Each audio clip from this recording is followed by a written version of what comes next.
Hey everyone, this is Chris, and you're listening to One Cross Radio. And today we are joined by, well, technically everybody. I'm not gonna lie, this is a mobile podcast. I'm recording as I'm out with Luna in a park that looks like people have ripped down all the tape from and have been using the stuff because people like paying attention to to the corona rules.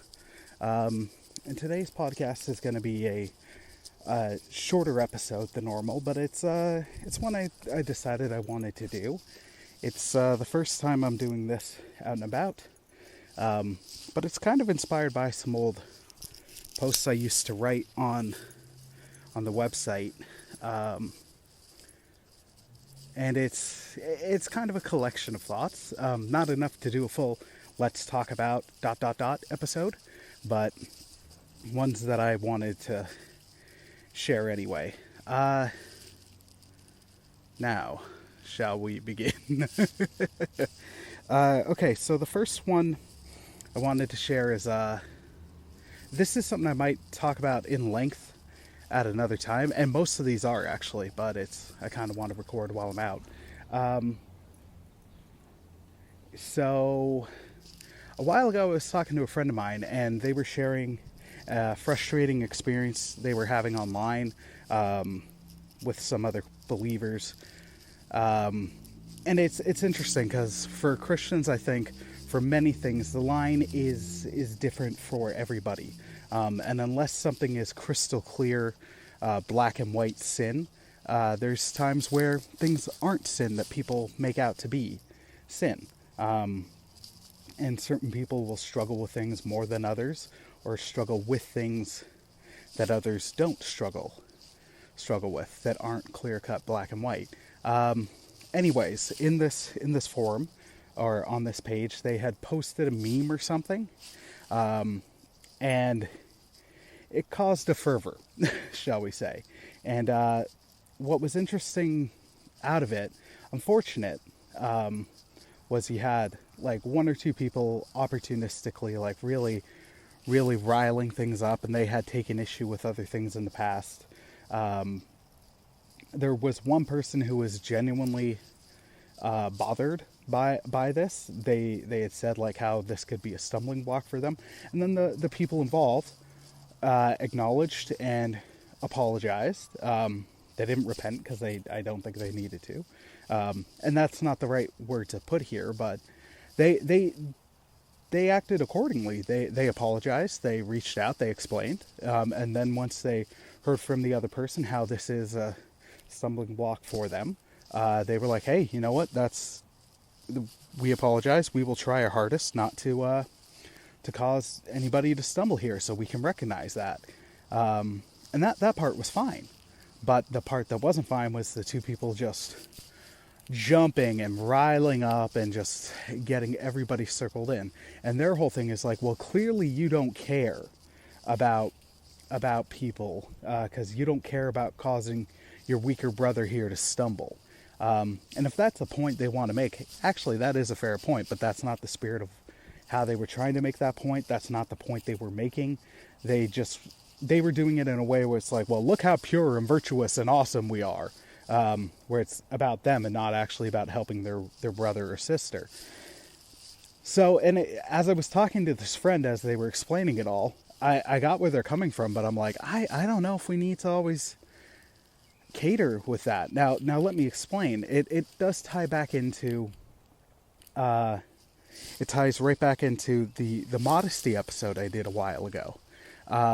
With that episode, there were certain points where I was saying like, look, you can recognize what's going to cause you to stumble in certain areas, and you can proactively avoid those things. Now, certain times that situation's going to come up. You can let other people know that that's a stumbling block, and then you can make it known. There's no harm in doing that. But that's not something we can always hide behind. And that's also something that people have definitely used in many negative ways, i.e., suppression towards women and at times men over clothing, turning it into a legalistic weapon and not actually something helpful. And my point to this friend was, as I'm saying, like, I don't know if we always need to cater or like do that. What I'm trying to say though is like, look, we need to help this person, enable this person to fight this themselves. You can make it an excuse and a crutch really easy. That, oh, this is a stumbling block and you didn't care for me. You can make that an excuse so quickly and so easily. And I'm not saying that everybody does that, or even many people do it, but it definitely happens. It definitely happens. It's like, well, the movie had sex in it, and they should have considered that. And now I've done this, and blah, blah, blah. Like, dude, you can look up the movie beforehand. You can, if you know that that's good, if you know that a sex scene in a movie is going to cause you to stumble, research the movie beforehand and make that call. I know many Christians, men and women, who will research something before they view it, before they consume it, before anything. So you can do that. And I want to see others empowered to do that.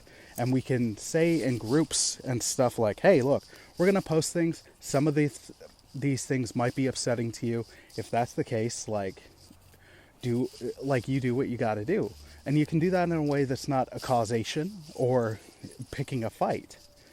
But people definitely will take that. You're going to cause somebody to stumble to an extreme. Another one that I mentioned in the modesty episode, but I'm going to do it again right now, is people who have been in a church. Now, I need to make this perfectly clear. This is not all churches. I'd venture to say this isn't many churches who have tried to say if a woman is breastfeeding their child in the sanctuary, they are being a stumbling block, so they need to cover up. That you're doing nobody any favors there. One, that's not true. Two, the person who's getting all humana based on that, they have the problem. You need to enable them to make it known, like, look, you need to leave. At times, you're going to need to remove yourself from something that's tempting you, something that's making you angry. You're not going to have other people able to do it for you. So I guess that's that thought. I hope it comes off clear. If it doesn't, we'll definitely revisit this. The second thing I wanted to talk about is, as I've been talking with this other friend, I've had an interesting time lately of trying to practice what I preach. And I try to be very polite and empathetic and understanding, even in conversations about things I know I won't agree with somebody about. And there was a challenge the other day where another friend I have was posting numerous ridiculous things on Facebook, and it was in that way, in that I am superior, like, look how many big words I know, like, I'm right, and if you disagree, well, you're intellectually inferior, that kind of thing. And it was all this corona stuff, and like, oh, it's a scheme and the government's trying to suppress it, and I'm not on with that. But it was a real I got to practice what I preach moment, because I was ready to go. I was ready to not fight, but definitely argue and not use the constructive, empathetic terms I try to, even when I disagree with something. Because you can disagree, you can use firm words when you disagree, but it's still got to come from a place of love. There was no love, so that was interesting, and it was just an intriguing moment. Just because at times I try really hard, and it can be easy for me. I've been told I'm good at not causing a fight, basically.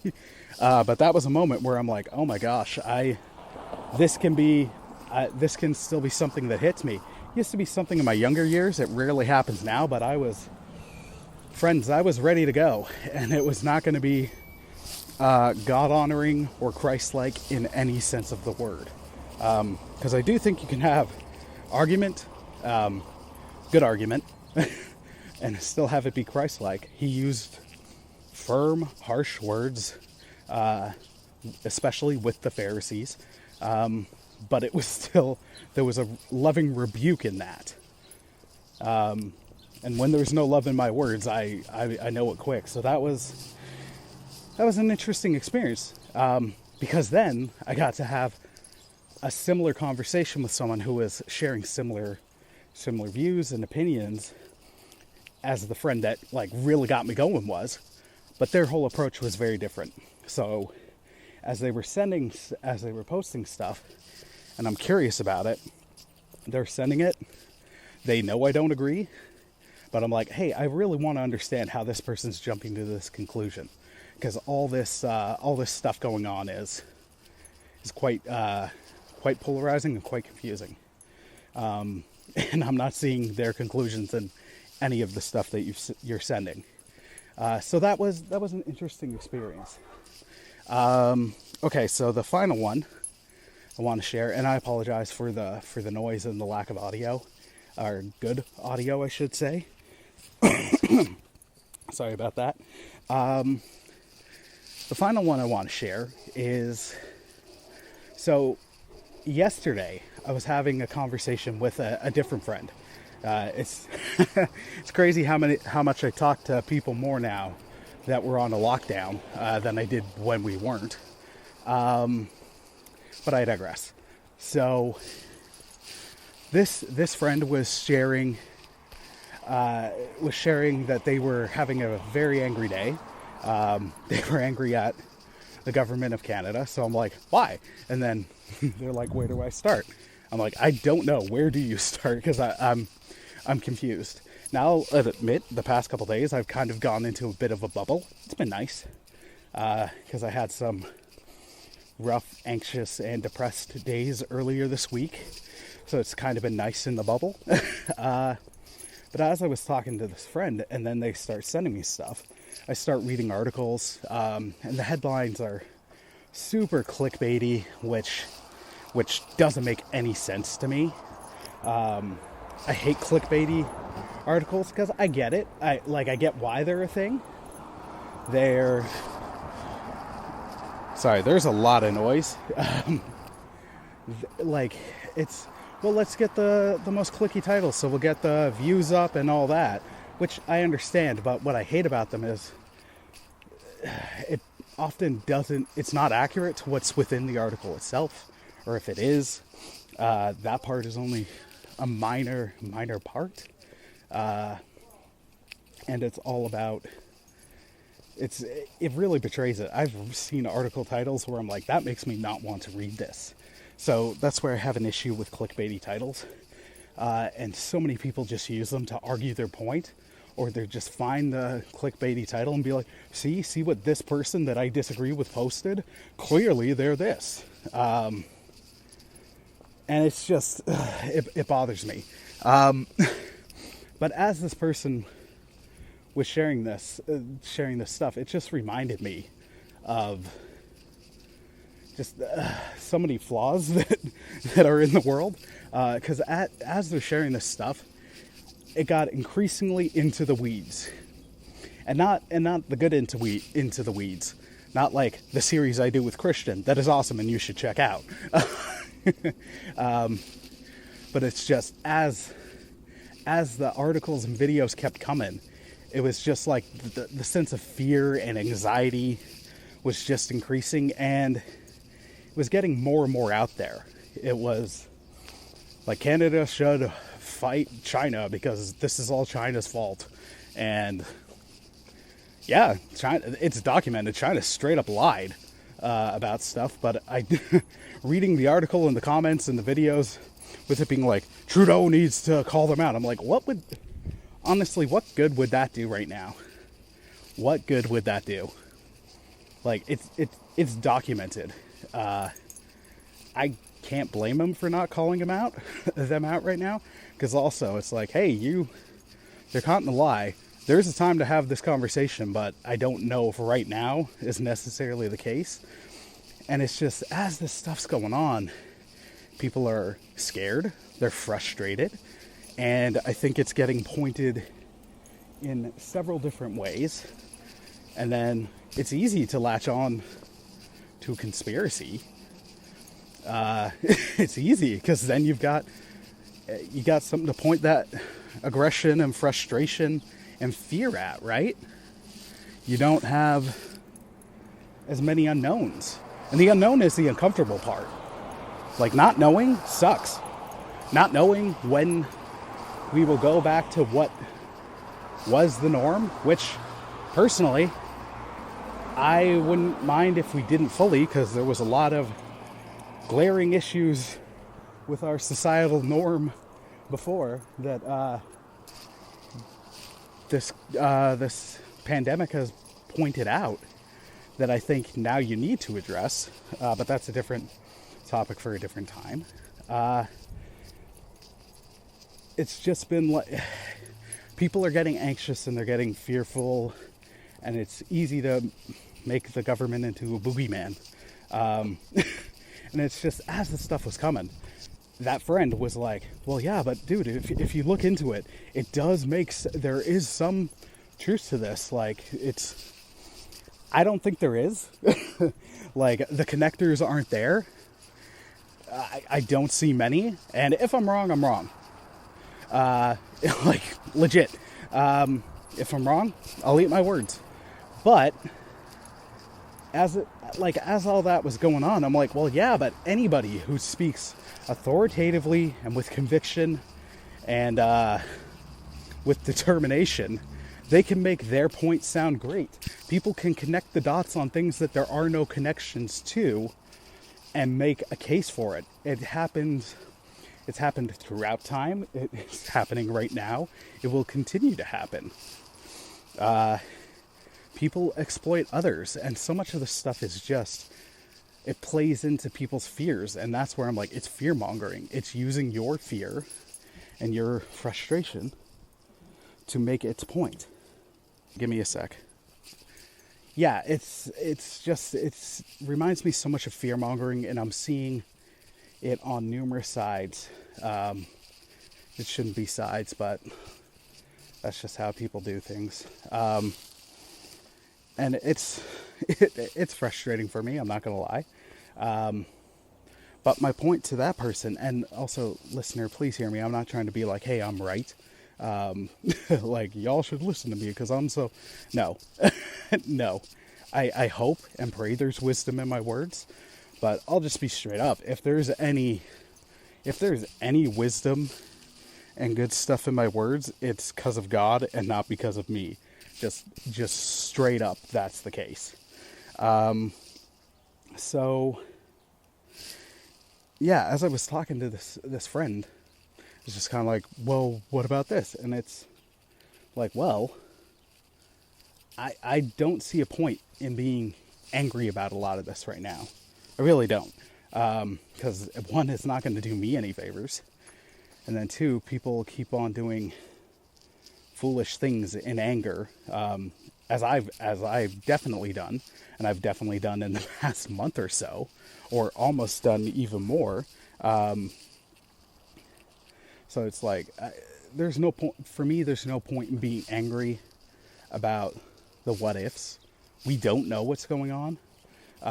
Right now, I find the evidence that the government and everybody's putting forward is pretty solid. There's situations right now where, heck, like I'm on EI right now, and the people who were laid off, they have access to more monthly funds than I do. Some people I know are like, you should talk and you should be pissed. I don't see a point in being pissed because, one, God's going to get us through this, absolutely. And two, what's me being angry about this going to do? It's not going to suddenly get me more funds or more income. And it's not like I got money to spend on stuff anyway. It's not like the stuff I'd want to do, I can't do right now anyway. So it's just, I'm just praying a lot. And I want to encourage others to do that too. If you're getting frustrated and getting angry, pray. Hand that over to the Lord.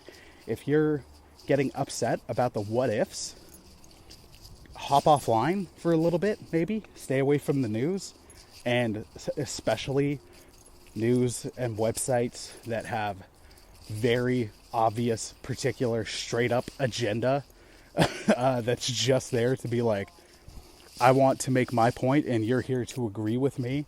That's not news. That's an opinion. Like maybe stay away from those for a bit. From either sources, either side. Like unplug for a little bit, man. And woman, but I'm using man in the universal way right now. And pray through it. Pray for our leaders, because there's clearly mistakes that can happen.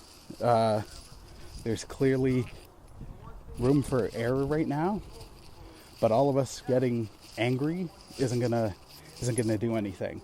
I was saying to another friend, I can see things going very terribly, very quickly, because of how scared and frustrated people are right now. And that's even more scary than the corona thing, to be honest. People being misguided and upset and doing things while they're upset and frustrated, that can go really terribly, really quickly. And none of this is to belittle corona. Pray for this whole situation.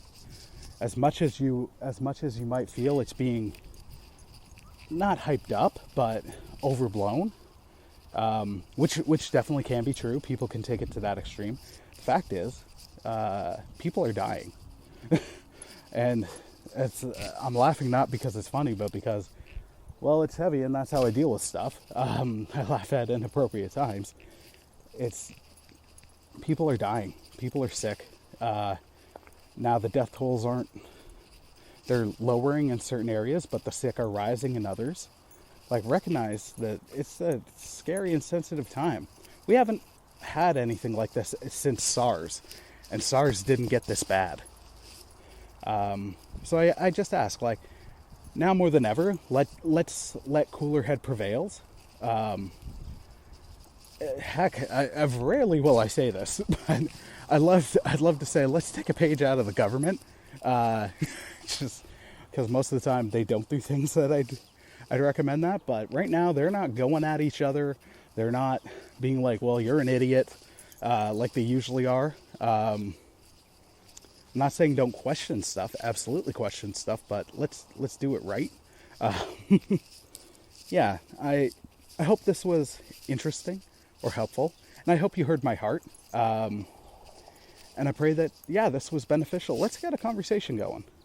And pray. It is so beneficial to pray, to hand over that anger, that frustration, that anxiety to the Lord. Not that it takes it all away right away, but God is the ultimate person you can get stuff off your chest to. Like, unequivocally, the absolute best person you can get stuff off your chest to. And I just want to encourage you to do that. If you're fearful of these things, pray that they won't happen. Pray for our leaders, but not in that way where we can sometimes, where it's like, Lord, this person is terrible, and get the right person in the office. Because, hey, God allowed them to be in the office, help me. Pray for the leaders, pray for God's wisdom, not our wisdom, because our wisdom doesn't equate to crap. Pray for the Lord's wisdom on our leaders. Pray for peace for our leaders. They're under more pressure than ever. And that makes for an interesting thing. And try to focus on the positives. Like, not to negate negatives, but heck, I've been saying to friends, like, one of the positives out of this is I'm appreciating connection with friends more than I have in quite some time, or more than I've been able to. I've been able to appreciate church community more than I've been practically able to in quite some time. That's the other thought, but maybe it's a separate conversation. Online church has been it's been a point of contention for a number of people for a long time. And I've seen people argue big time, like, oh, you can't do online church. That's not a community. That doesn't count. You're ignoring biblical principle. You're being a bad Christian, blah, blah, blah. And I'd honestly say right now that school of thought is being proven wrong. The community aspect that you can get through online service right now is absolutely insane. I'm seeing out of churches I've gone to online throughout this thing that people are like, I can't get out to church because of physical impairment, because of my depression that messes with everything. This gives me a way to actually be connected with people. The good mornings. Calvary is a great example. When that goes live, everybody greets each other online like they did in the church. There's side conversation, respectful about the sermon. And then a number of churches are doing their small groups on Zoom, online. And this is, to me, this is tremendous.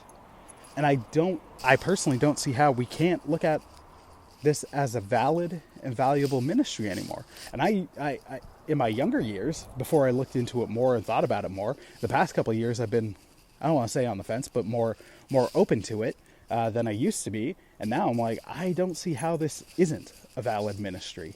And it is something I hope that as things, I don't want to say get back to normal, because I don't know if they ever will, but whatever things become as they go back to closer to what they were than what they are now, I kind of hope the church doesn't suddenly drop this. The connection that's available right now through it, to me, it's like, look, just keep this up. Keep doing this even when you can be at church, because there are so many people who can now go when they can't, when they physically can't, when they mentally can't, when they feel like they can't. Like, just keep this optional, keep this going. So yeah, I'm about to get to a busy street, so I'm gonna wrap it up here. But I hope and pray that you enjoyed today's episode. I hope it's good. I apologize again about the sound, wind, cars, people walking by, talking. But I really hope you enjoyed today's episode. And I hope and pray you heard my heart. I hope and pray, if you don't know the Lord, that you will come to know him. God is an amazing, loving God. I'm seeing that so much. I've seen that so much, but I'm seeing that so much now. And I pray that you will come to know him and know his peace and know his love. And yeah, I hope that if you are a believer, that you're turning to him during this time and that you're praying.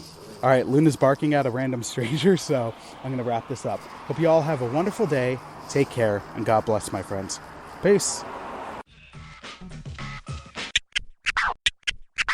You're listening to the Theologeeks Podcast. All right, welcome to the Theologeeks Podcast. My name is Ben Knight. I'm Rob Royce. Because we know what you guys are thinking. You're like, you guys are just doing this for chicks and money. No. Remember that from Rocky where somebody said, you gotta just give me a call. He says, I'll just call you. Honestly, I feel like I'm on like 17 cans of Red Bull. Are you on 17 cans of Red Bull? Podcast been blowing up. Do you guys remember voicemail? I mean, why? There's really no reason for you guys to listen to us, but it's awesome that you are. Nobody uses numbers anymore every day. I think you guys are going places, so I'm just saying, if you give me $10,000, I can make it happen.